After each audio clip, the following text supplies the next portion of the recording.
আসসালামু আলাইকুম ওয়া রাহমাতুল্লাহি ওয়া বারাকাতুহু। যুদ্ধের দাবামা কি বেঁচে গেল ভারতের সাথে বাংলাদেশের?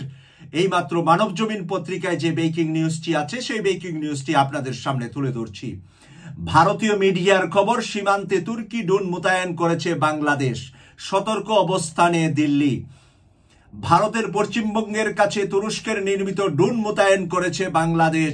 এমন খবরের ভিত্তিতে বাংলাদেশের সীমান্তে নজরদারি জোরদার করেছে ভারত। সূত্রে বরাত দিয়ে এই খবর দিয়েছে অনলাইন ইন্ডিয়ান টুডে। এতে বলা হয়েছে, বাংলাদেশের সাবেক প্রধানমন্ত্রী শেখ হাসিনা পতনের পর ঢাকা দিল্লির সম্পর্কের উত্তেজনার পারদ এখন তুঙ্গে।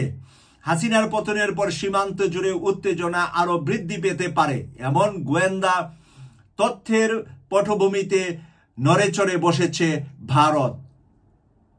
প্রিয় দর্শক, ভারতের মিডিয়া একটি অনলাইন মিডিয়ার খবর, সেখানে হলো তুর্কি থেকে আনা বাংলাদেশ যে ড্রোন এনেছে তুর্কি থেকে এবং সেই ড্রোন মোতায়েন করেছে পশ্চিমবঙ্গের বর্ডারে।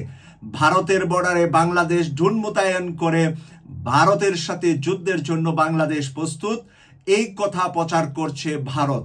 এই বিষয়ের সততা এবং সবকিছু যাচাই বাছাই করা আপনারা যারা বিচক্ষণ মানুষ আছেন তাদের প্রতি দায়িত্ব। এতে বলা হয়েছে, বাংলাদেশের সাবেক প্রধানমন্ত্রী শেখ হাসিনা পতনের পর ঢাকা দিল্লি সম্পর্কে উত্তেজনা পারদ তুঙ্গে। এর পরে চা লিখেছে, সূত্রের দাবি, ভারত সীমান্তের কাছে তুরস্কের নির্মিত বায়াকার্ড TB2 নামের মানবহীন একটি UAD ড্রোন মোতায়েন করেছে বাংলাদেশ, যা যাচাই করে দেখছে দিল্লি।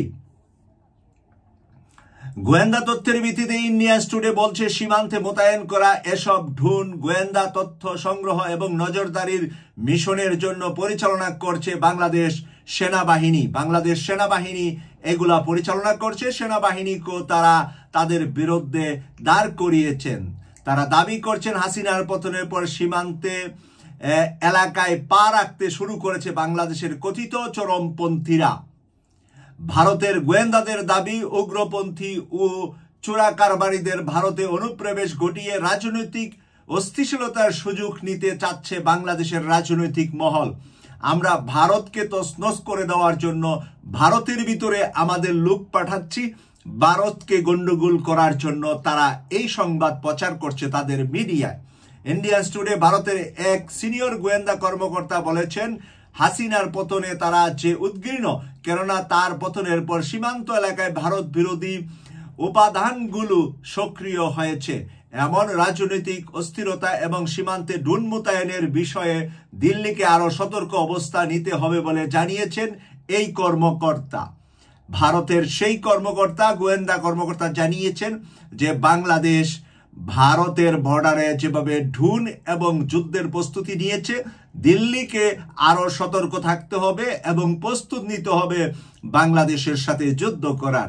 প্রিয় দর্শক, সর্বশেষ উলুর যখন পাকনা উঠে আগুনে পড়ে মারা যা, হয়তোবা ভারতের সেই সর্বশেষ পাকনা এখন বাংলাদেশের সাথে নয়, বাংলাদেশের সাথে আছে পাকিস্তান, আফগানিস্তান, চায়না এবং বাংলাদেশের সাথে আছে নেপাল, ভুটান, শ্রীলঙ্কা, মালদ্বীপের মতো দেশগুলা।